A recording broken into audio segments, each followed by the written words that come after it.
नमस्कार दोस्तों, मैं रमन कुमार स्वागत करता हूँ आपका अपने YouTube चैनल पर। दोस्तों, आज की इस वीडियो में हम लोग कक्षा 10 में जो फिजिक्स दी गई है उसके पार्ट के न्यूमेरिकल्स को सोल्व करने जा रहे हैं।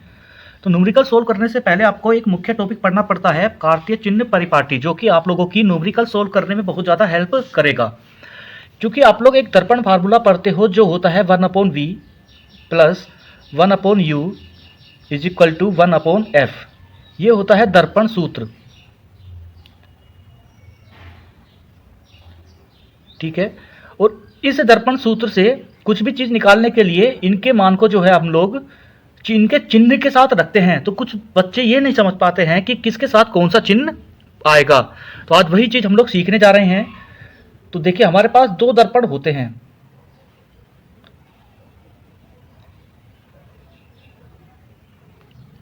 इस वाले दर्पण को हम लोग अवतल दर्पण बोलते हैं और ये वाला जो दर्पण है ये है उत्तल दर्पण,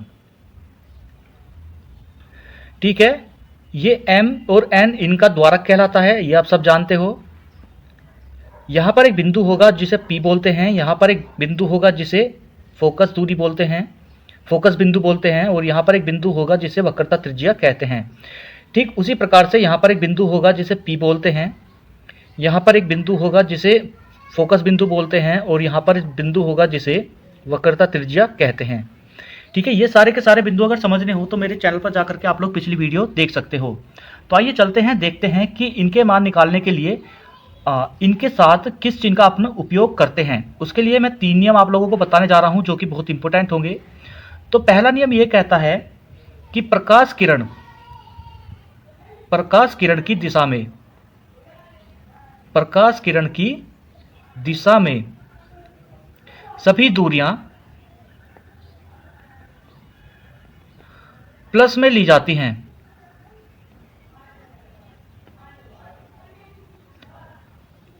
ठीक है। सेकंड पॉइंट जो हो जाएगा इसमें कि प्रकाश किरण की विपरीत दिशा में सभी दूरियां माइनस में ली जाती हैं। और तीसरा जो नियम हो जाएगा बहुत इंपॉर्टेंट, वो ये होगा कि जो दूरियों की गणना करनी है वो ध्रुव से करनी होती है। यानी कि इस वाले पॉइंट से हम लोग सभी प्रकाश की दूरियों की गणना करेंगे। आइए देखते हैं। अवतल दर्पण के लिए आप लोगों को एक चीज और बता देता हूं कि V का मतलब होता है यहां पर प्रतिबिंब की स्थिति,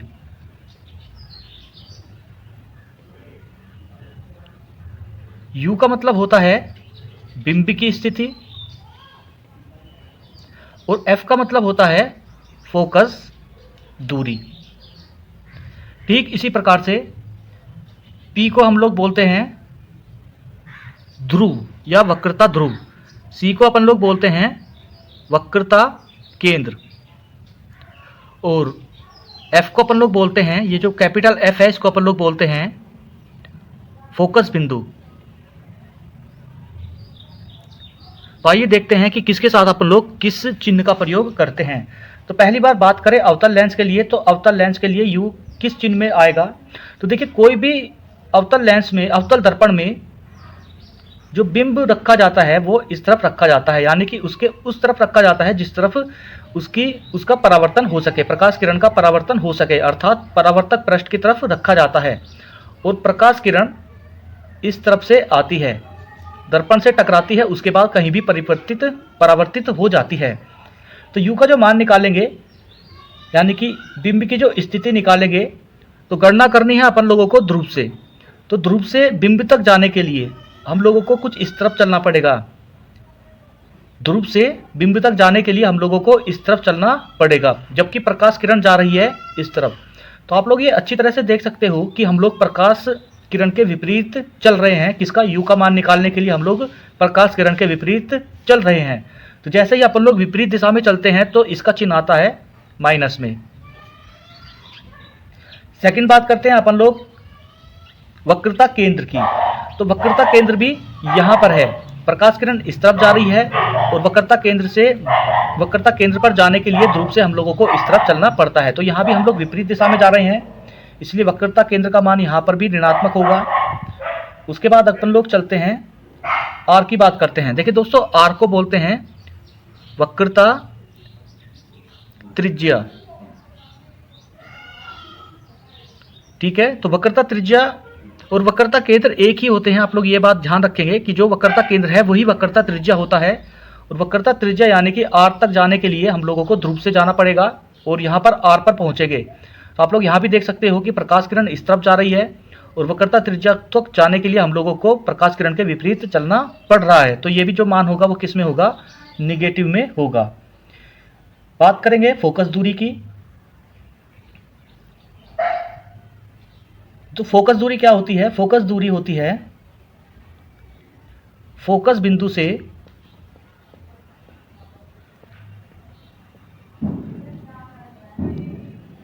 ध्रुव की दूरी। फोकस बिंदु से ध्रुव की दूरी।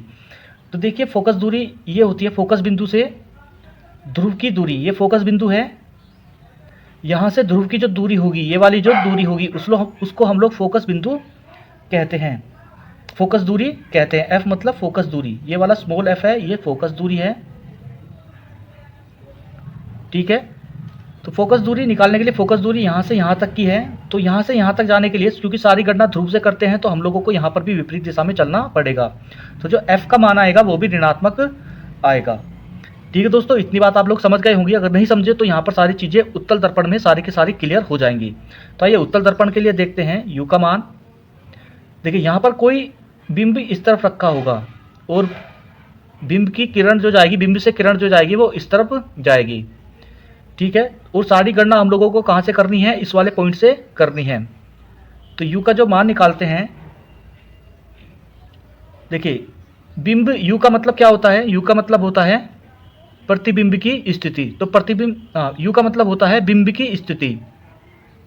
यू का मतलब क्या होता है? बिंब की स्थिति। तो देखिए बिंब यहाँ रखा हुआ है और ध्रुव यहाँ पर है। तो बिंब की स्थिति निकालने के लिए हम लोगों को ध्रुव से इस तरफ चलना पड़ेगा। तो प्रकाश किरण की बिल्कुल विपरीत दिशा में जा रहे हैं, तो इसलिए इसका मान भी ऋणात्मक हो जाएगा। ठीक है, आर की बात करते हैं। आर यहाँ पर है, मैंने यहाँ पर बताया था कि जो वक्रता केंद्र होता है वही वक्रता त्रिज्या होती है। तो आर भी यहाँ पर कहीं पर बनेगा। तो देखिए यहाँ से जब जाएंगे इस तरफ तो हम लोग इस तरफ जा रहे हैं और प्रकाश किरण भी इस तरफ जा रही है और हम लोग भी प्रकाश किरण की दिशा में ही जा रहे हैं। तो आर का मान किस में हो जाएगा? आर का मान हो जाएगा धनात्मक, क्योंकि प्रकाश किरण की दिशा में सभी दूरियां धनात्मक ली जाती हैं। एक बार फिर समझिए, प्रकाश किरण इस तरफ जा रही है और ध्रुव से हमें आर तक जाने के लिए यानी कि वक्रता त्रिज्या तक जाने के लिए हम लोगों को प्रकाश किरण की दिशा में चलना पड़ रहा है। इसलिए आर का मान किस में हो जाएगा? प्लस में हो जाएगा। नेक्स्ट अपन चलते हैं, अगर सी निकालेंगे तो सी भी इसी तरफ में चलना पड़ेगा, तो सी का मान भी प्लस में आ जाएगा। ठीक है, एफ निकालेंगे, स्मॉल एफ निकालेंगे तो देखिए एफ पी से फोकस बिंदु यानी कि ध्रुव से फोकस बिंदु तक की दूरी जो है वो कहलाती है एफ कहलाती है। तो एफ निकालने के लिए हमें इस तरफ चलना पड़ेगा। ठीक है, इस तरफ चलना पड़ेगा और प्रकाश किरण की दिशा में जा रहे हैं, तो इसका मान किस में हो जाएगा? धनात्मक में हो जाएगा। ठीक है दोस्तों, तो ये थे कुछ चिन्ह जो कि हम लोगों को दर्पण सूत्र से संबंधित न्यूमेरिकल्स को सोल्व करने में सहायता करेंगे। ठीक है, नेक्स्ट बात करते हैं आवर्धन की। ठीक है, आवर्धन को हम लोग m से दर्शाते हैं, स्मॉल m से। तो ये हो जाएगा HI/HO जो कि बराबर होता है V/U के। तो देखिए यहाँ पर माइनस है। ठीक है, तो ये हो जाएगा m = -V/U। ठीक है, ये वाला फार्मूला आप लोगों को ध्यान रखना पड़ेगा। एक चीज़ और ध्यान रखते हैं, मैं ये वाला हिस्सा मिटा रहा हूँ, किसी को यदि नोट करना है तो नोट कर सकता है स्क्रीनशॉट लेकर के। ये वाला हिस्सा मैं रफ कर रहा हूँ क्योंकि इस फार्मूले को अभी अपन को थोड़ा सा देखिए दोस्तों। आवर्तन क्षमता जब अपन निकाल लेते हैं तो आवर्तन क्षमता में आप लोगों को, क्योंकि फार्मूले में नेगेटिव है तो दो चिन्ह प्राप्त होंगे, एक प्राप्त होगा धनात्मक और एक प्राप्त होगा ऋणात्मक। अब यदि आवर्तन क्षमता में धनात्मक आ रहा है तो प्रतिबिंब कैसा बनेगा? प्रतिबिंब बनेगा आभासी, आभासी के साथ साथ बनेगा सीधा। और यदि ऋणात्मक आ रहा है तो ऋणात्मक जैसे ही चिन्ह आ जाएगा प्रतिबिंब बनेगा वास्तविक, वास्तविक के साथ साथ बनेगा उल्टा। ये बात आप लोगों को याद रखनी है। देखिए दोस्तों, मान लो m का मान 1 से ज़्यादा आए, ठीक है, तो क्या होता है? हाइट ऑफ ऑब्जेक्ट बड़ा होता है हाइट ऑफ इमेज से। यदि m का मान बराबर आए 1 के तो हाइट ऑफ ऑब्जेक्ट जो होगा वो बराबर होगा हाइट ऑफ इमेज के।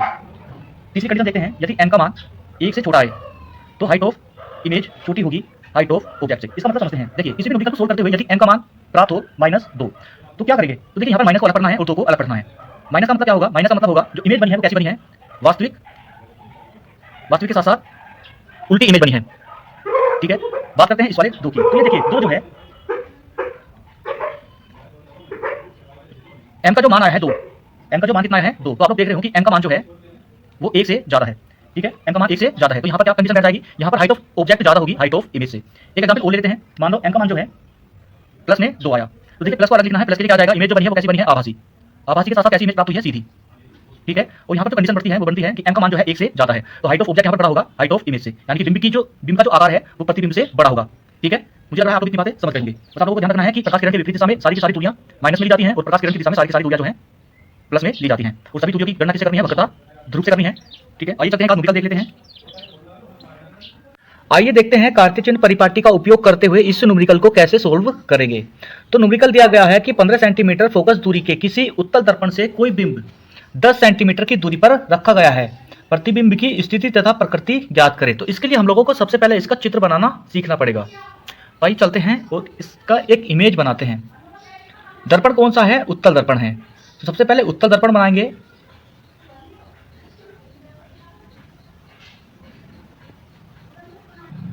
यहां से एक मुख्य अक्ष खींचेंगे जो यहाँ के इस दर्पण के मध्य से होकर जाएगी।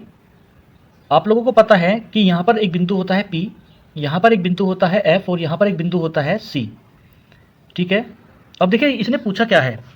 15 सेंटीमीटर फोकस दूरी के किसी उत्तल दर्पण से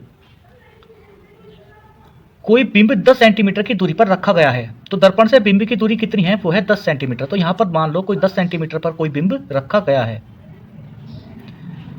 यहाँ से यहाँ तक की दूरी है 10 सेंटीमीटर। तो जो U है, बिंब की स्थिति है, वो है 10 सेंटीमीटर। अब देखिए इसके साथ कौन सा चिन्ह प्रयोग करना पड़ेगा? तो आप लोग पहला नियम याद करिए कि प्रकाश किरण की दिशा में सभी दूरियां जो हैं वो धनात्मक होती हैं, और जबकि प्रकाश किरण की दिशा में सभी दूरियां विपरीत दिशा में सभी दूरियां ऋणात्मक होती हैं। तो देखिए प्रकाश किरण इस तरफ से ऐसे आएगी। एक और नियम याद करिए कि सभी दूरियों की गणना कहाँ से करनी है? ध्रुव से करनी है। तो ध्रुव से प्रतिबिंब तक जाने के लिए हम लोगों को इस तरफ चलना पड़ेगा, यानी कि प्रकाश किरण की विपरीत दिशा में चलना पड़ेगा। देखिए प्रकाश किरण इस तरफ जा रही है और अपन इस तरफ जा रहे हैं, तो इसके साथ कौन सा चिन्ह प्रयोग किया जाएगा? माइनस का चिन्ह प्रयोग किया जाएगा। इतनी बात आप लोग समझ गए होंगे।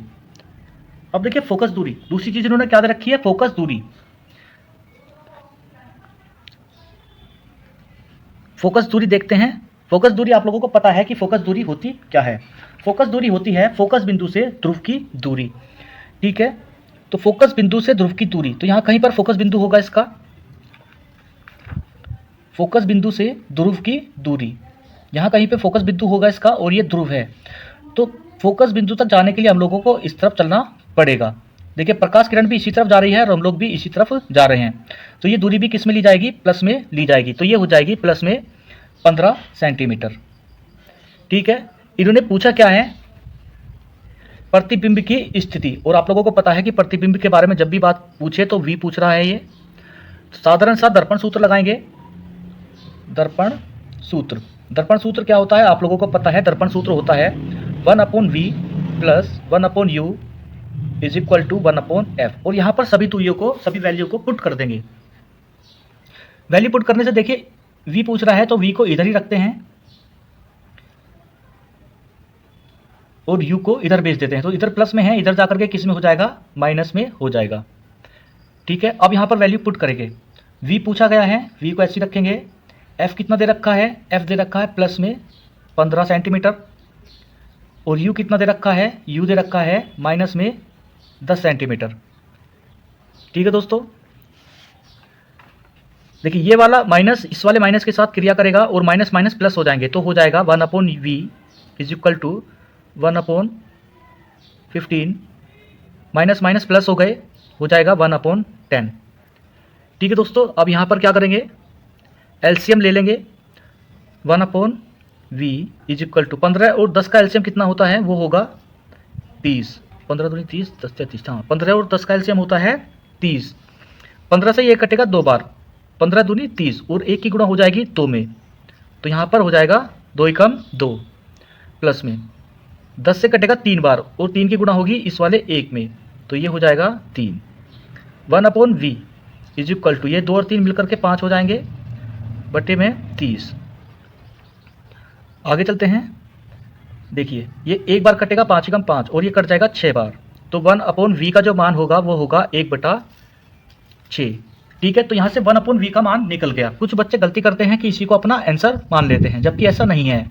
v का मान निकालने के लिए इन दोनों को पलटना पड़ेगा। तो ये v हो जाएगा, जब इन दोनों को पलटा है तो इन दोनों को भी पलट देंगे, तो ये हो जाएगा 6। तो v का मान आ गया 6 सेंटीमीटर। और 6 सेंटीमीटर किसके आएंगे? देखिए सारी की सारी जो वैल्यू थी प्लस में थी, तो 6 सेंटीमीटर भी किस में आएगा? प्लस में। ठीक है, अब प्रतिबिंब कैसा बना है, कहाँ बना है? तो प्रतिबिंब कहाँ बना होगा आप लोग सोचिए। प्लस में चीज आ रही है, ठीक है, और प्लस में जो कोई भी मान आता है तो प्रकाश किरण की तरफ चलना पड़ता है, तो प्रकाश किरण की इस तरफ चलेंगे। ठीक है, और यहाँ से यहाँ तक चलने के लिए लगभग 6 सेंटीमीटर चलना पड़ेगा, क्योंकि 6 आया है ना, तो 6 सेंटीमीटर चलना पड़ेगा। तो आंसर हो जाएगा प्रतिबिंब दर्पण के पीछे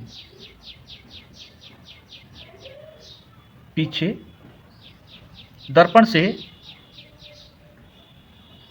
6 सेंटीमीटर की दूरी पर बनेगा।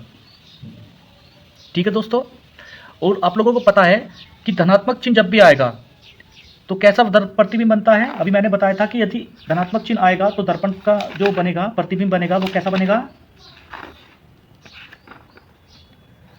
धनात्मक चिन्ह के कारण प्रतिबिंब आभासी एवं सीधा होगा। ठीक है दोस्तों, मैं उम्मीद करता हूं आप लोगों को ये न्यूमेरिकल अच्छे से समझ में आया होगा। आइए एक एग्जाम्पल और लेते हैं और अच्छे से समझने की कोशिश करते हैं। देखिए नेक्स्ट न्यूमेरिकल देखते हैं। देखिए न्यूमेरिकल दिया गया है कि 5 सेंटीमीटर लंबाई का कोई बिंब 30 सेंटीमीटर वक्रता त्रिज्या के किसी उत्तल दर्पण के सामने 20 सेंटीमीटर की दूरी पर रखा गया है। प्रतिबिंब की स्थिति, प्रकृति तथा साइज ज्ञात करो। तो सबसे पहले दर्पण देख लेते हैं। दर्पण कौन सा है? उत्तल दर्पण। तो सबसे पहले उत्तल दर्पण बनाएंगे। ये बन गया उत्तल दर्पण।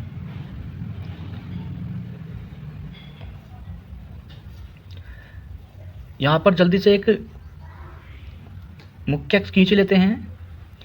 यहाँ पर कोई बिंदु P होगा, यहाँ पर F होगा और यहाँ पर कोई बिंदु C होगा। ठीक है, आइए देखते हैं कि बात क्या हो रही है। 5 सेंटीमीटर लंबाई का कोई बिंब, बिंब की लंबाई कितनी है? 5 सेंटीमीटर, यानी कि यहाँ से यहाँ तक ये कितनी है? 5 सेंटीमीटर। ठीक है, कोई बिंब 30 सेंटीमीटर वक्रता त्रिज्या, यानी कि वक्रता त्रिज्या कितनी दे रखी है? वक्रता त्रिज्या को आप लोगों को पता है r से डिनोट करते हैं, और ये दे रखी है 30 सेंटीमीटर। वक्रता केंद्र ही वक्रता त्रिज्या होता है, आप लोग ये बात याद रखोगे। कोई प्रकाश किरण बिंब से इस तरफ आ रही होगी दर्पण के लिए, और यहाँ से ध्रुव से ये दूरी निकालने के लिए इस तरफ चलना पड़ेगा, तो ये मान किस में हो जाएगा? प्लस में हो जाएगा। ठीक है, इतनी बात समझ गए। आगे चलते हैं, आगे क्या पूछ रहा है? 20 सेंटीमीटर की दूरी पर रखा गया है, यानी कि यहाँ से यहाँ तक की दूरी कितनी है? वो है 20 सेंटीमीटर। उत्तल दर्पण के सामने 20 सेंटीमीटर पर रखा गया है। कौन रखा गया है? बिंब रखा गया है। तो ये दूरी कितनी है? 20 सेंटीमीटर। तो आप लोगों को पता है कि बिंब की स्थिति अपन लोग यू से दर्शाते हैं, और यू कितना है? 20 सेंटीमीटर। तो देखिए यू तक जाने के लिए अपन को इस तरफ चलना पड़ेगा, क्योंकि सभी गणना अपन लोग किससे करते हैं? पी से करते हैं। तो आप लोग देख रहे हो कि अपन लोग प्रकाश किरण के विपरीत दिशा में जा रहे हैं, तो चिन्ह आ जाएगा माइनस का। ठीक है, और प्रतिबिंब की ऊंचाई कितनी है? हाइट ऑफ बिंब की ऊंचाई कितनी है? हाइट ऑफ ऑब्जेक्ट कितनी है? वो है हमारी 5 सेंटीमीटर। चलिए इसकी बात बाद में करते हैं, सबसे पहले f निकालते हैं, क्योंकि f की जरूरत हम लोगों को फार्मूले में पड़ेगी। तो f क्या होता है? f बराबर क्या होता है? f बराबर होता है r/2। ठीक है, r का मान हम लोगों को पता है कि 30 है, बटे में 2 करेंगे, ये 15 बार यहाँ से कट जाएगा, तो f कितना आ जाएगा? प्लस में 15 सेंटीमीटर, यानी कि फोकस दूरी कितनी आ गई? 15 सेंटीमीटर। ठीक है, आइए दर्पण फार्मूला लगाते हैं, दर्पण सूत्र लगाते हैं, दर्पण सूत्र। अच्छा, ऐसा पूछा क्या है ये तो पता है नहीं, पूछा क्या है, प्रतिबिंब की स्थिति, यानी कि प्रतिबिंब के बारे में पूछ रहा है तो V पूछ रहा है, और V किससे निकलेगा, दर्पण सूत्र से। तो दर्पण सूत्र होता है 1/V plus 1/U is equal to 1/F। ठीक है, V पूछ रहा है तो V इसी तरफ रखेंगे, बराबर करेंगे, ये इधर भेज देंगे, किस में जाएगा, माइनस में चला जाएगा। तो 1/V is equal to 1/F की जगह कितना रखेंगे, 15 जो कि प्लस में है, माइनस U की जगह कितना रखेंगे, 20 जो कि माइनस में है। ये वाला माइनस ये वाला माइनस एक साथ क्रिया करेगा, माइनस माइनस प्लस हो जाएंगे, तो हो जाएगा 1/V is equal to 1/50 minus minus plus 1/20।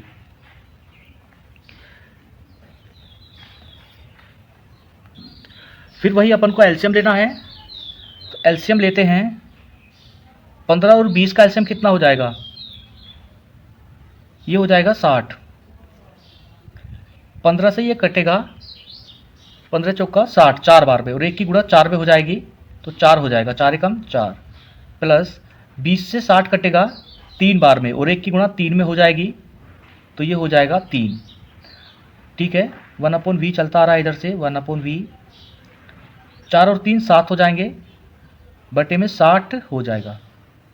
ठीक है दोस्तों, अब यहाँ से V का मान निकालते हैं। तो V का मान क्या होगा, 60, ये पलटा है तो ये भी पलट जाएगा, ये वाली वैल्यू ऊपर गई है तो ये वाली वैल्यू भी ऊपर चली जाएगी, तो ये हो जाएगा 60/7, जिसको अपन लोग सोल्व करेंगे तो ये कटेगा लगभग 8.58 सेंटीमीटर में। तो देखिए V का मान ये भी आया है, और V का मान 8.58 सेंटीमीटर भी आया है। ठीक है, अब यहाँ से क्या पता चला, अच्छा ये किस में आया है, ये आया है धनात्मक। ठीक है, ये सारे की सारी वैल्यू धनात्मक थी, तो ये आया है धनात्मक। ठीक है, तो धनात्मक से हमें क्या पता चलता है, धनात्मक से हमें पता चलेगा, सबसे पहले तो प्रतिबिंब की स्थिति देख लेते हैं। सबसे पहले क्या देखते हैं, प्रतिबिंब की स्थिति, प्रतिबिंब की स्थिति,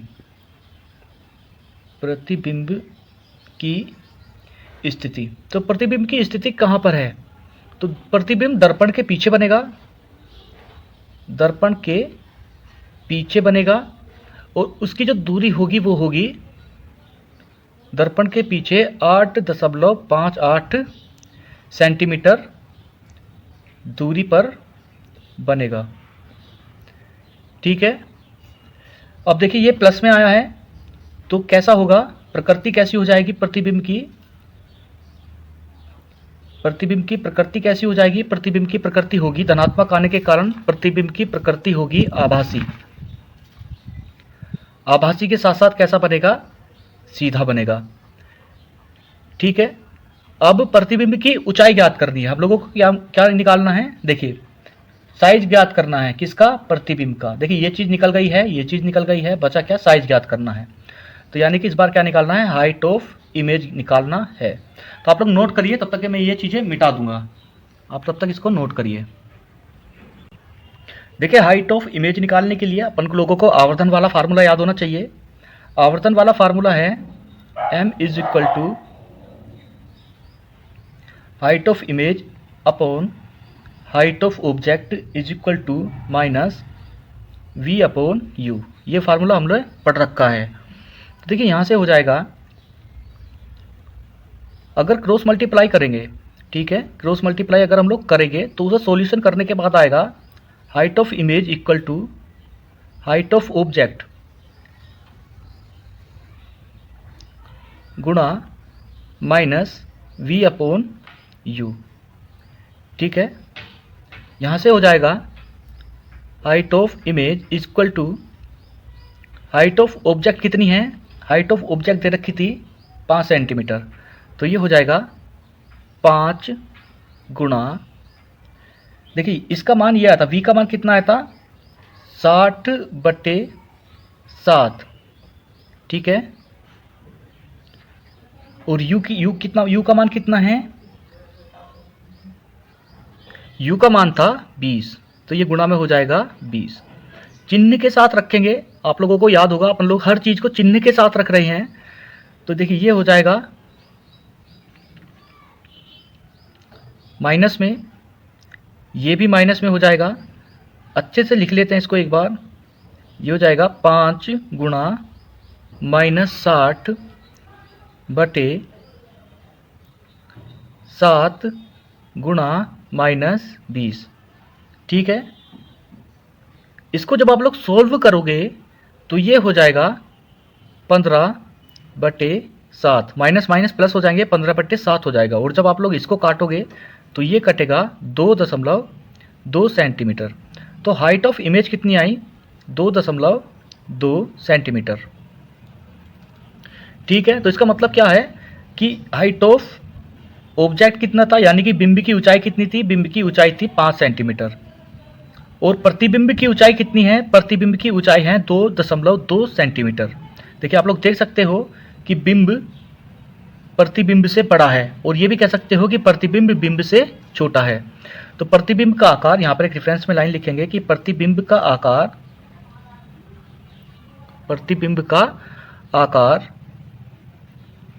बिंब से छोटा है। ठीक है, और प्रतिबिंब का आकार वास्तव में है कितना? तो है 2.2 सेंटीमीटर, यानी कि प्रतिबिंब कितनी लंबाई का बन रहा है, कितनी ऊंचाई का बन रहा है? 2.2 सेंटीमीटर का बन रहा है। ठीक है दोस्तों,